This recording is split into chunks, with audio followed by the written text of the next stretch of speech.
Tapi best lah untuk hari ni sebab kita semalam duduk kalut packing pun hari ni macam letih sikit. Esok kita tengok macam ni. Best dah buat CSR apa semua.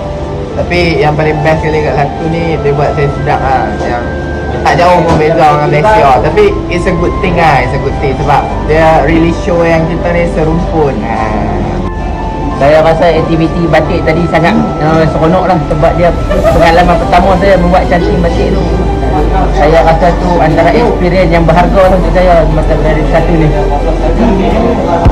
Hari ni kita pergi ke punya batik, so kita dapat tahu macam mana cara warna dia. Dia dah kena seperti dari tanah dan kulit kayu. Best kan? Sangat unik. Semua baik. Makanan pun sangat sedap. Yes, the food was very delicious and has proved by the villagers. We wasn't expecting that.